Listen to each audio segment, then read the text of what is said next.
Days of Thunder wasn't a racing movie. It was a controlled experiment. Take the exact team behind Top Gun, give them more money, more ego, less control, and then put them inside machines that crash instead of fly. Tom Cruise didn't just want to act. He wanted to prove something to himself, to Hollywood, to anyone watching, that he could take control of anything, no matter how dangerous. Production didn't just get complicated, it got reckless. Cars were destroyed, drivers were injured, scenes were written hours before filming. And the story? It wasn't invented, it was stolen. From real people who didn't get happy endings. 16 facts. A production built on obsession, speed, and borrowed lives. And the bonus? The man who inspired Cole Trickle died the exact same day this movie truly began. Start your engines. This one doesn't slow down. Fact 1. This was Top Gun on wheels. Everyone on set knew it. They just didn't say it out loud. Same star, same director, Tony Scott. Same producers, Simpson and Jerry Bruckheimer. Same formula, hotshot rookie, veteran mentor, rival who pushes too far. Romance in the middle of chaos. Around Hollywood, they called it Top Car. Not as a joke, as a strategy. Because studios don't chase originality. They chase repetition that feels new.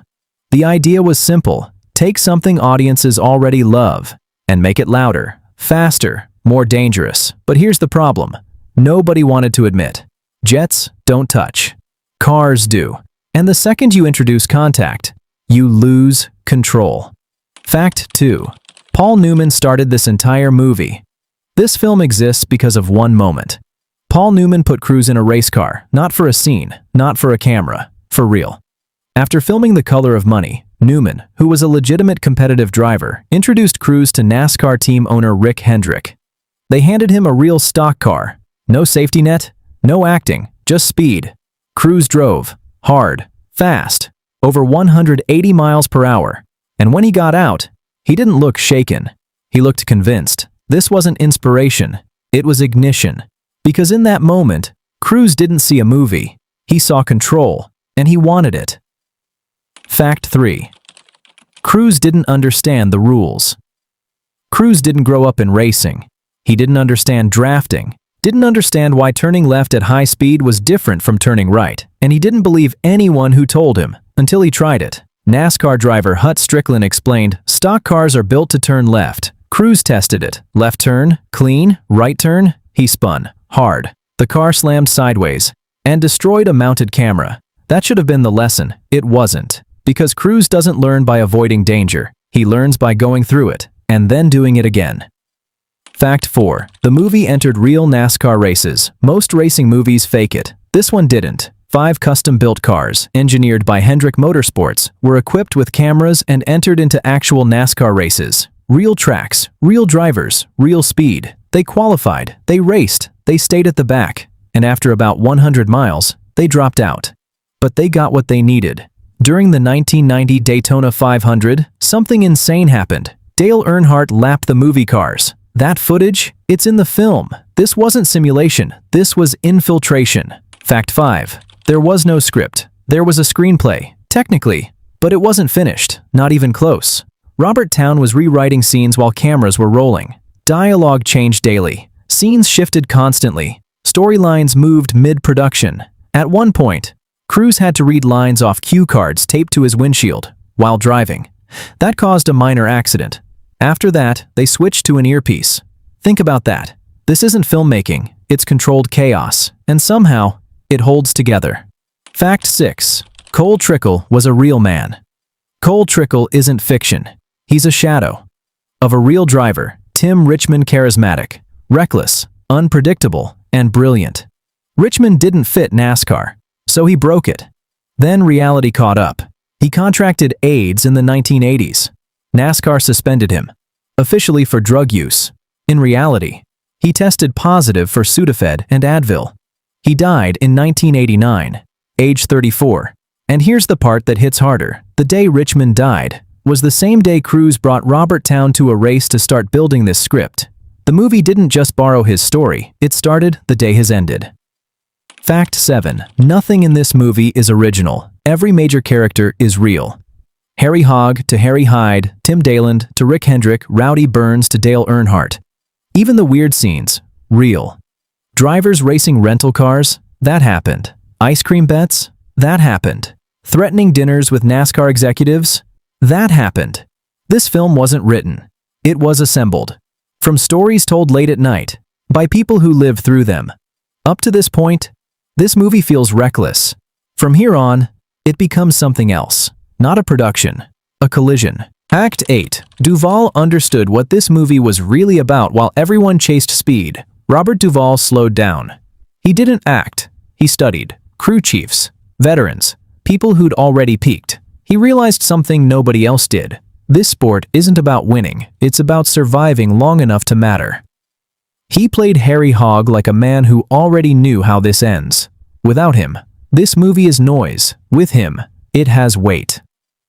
Fact 9. The production started spending like it was unstoppable. Producer Don Simpson didn't just produce this movie, he lived inside it. In Daytona, he spent $400,000 of production money to build a private gym inside a hotel with a neon sign outside, Days of Thunder. That wasn't enough. He hosted parties, stocked rooms with designer clothes, turned production into lifestyle.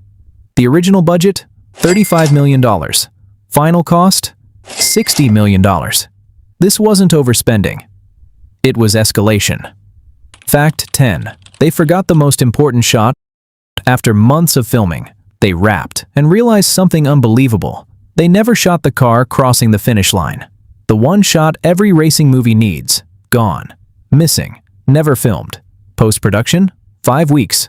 Not months. The movie still made $157 million. Because audiences don't track logic, they follow momentum. Fact 11. The role was rewritten mid-film. The female lead wasn't stable. The character changed. The profession changed. Originally, ophthalmologist, then rewritten into neurosurgeon. Nicole Kidman replaced Laura San Giacomo. The script kept shifting. Scenes rewritten around her. Dialogue adjusted. Character motivation redefined mid-production. But one thing didn't. Cruise noticed her. And once that happened, the film stopped controlling the narrative. Fact 12. The romance was real. This wasn't marketing. It wasn't planned. It happened. During filming, Cruise and Kidman became involved. Quiet at first, then impossible to ignore. Crew noticed. Energy shifted. Scenes carried something unscripted. Within months, he divorced Mimi Rogers, then married Kidman. 5 months after release, this movie didn't just show a relationship, it triggered one. Fact 13. NASCAR chose money over truth. Fans hated the film. Too fake, too clean, too simple. But NASCAR didn't care. They saw something else. Exposure. The fictional Mellow Yellow sponsorship became real. From 1991 to 1994, new fans, new money, new scale for the sport's visibility. Accuracy lost, attention won, and attention changes everything. Fact 14. The sound was designed to hit you. This movie isn't meant to sound real, it's meant to hit. Engines louder than dialogue, impact over clarity. Sound designers push levels beyond comfort. Dialogue buried intentionally. Chaos became design, not accident. Low frequencies were amplified to mimic engine vibration. Sound layers stacked until scenes felt physically dense, almost suffocating. You don't hear the film, you feel it. Sound becomes pressure, and pressure replaces logic. Fact 15. The music outlived the movie. Show Me Heaven hit #1 across Europe. The score by Hans Zimmer defined the tone. Even the main theme, recorded in a single day, between tour dates. Music carried emotion the script sometimes couldn't. It filled gaps the story left behind. Radio airplay extended the film's presence long after theaters. The soundtrack gave audiences something cleaner, more controlled than the chaos on screen. The movie faded. The sound didn't. It stayed. Fact 16. This story isn't over in 2024.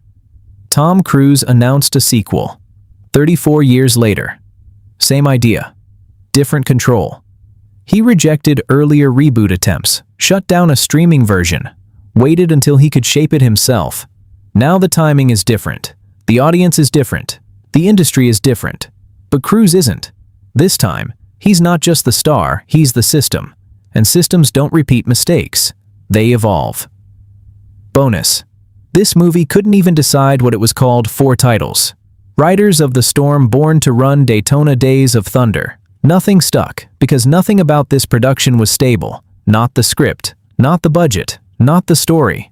And yet, this is the version that survived. This was supposed to be safe. Same formula, same team, same success. Instead, it became something unstable. A movie built from real stories, powered by a dead man's legacy, held together by obsession. Some machines are designed to go fast. Others don't know when to stop.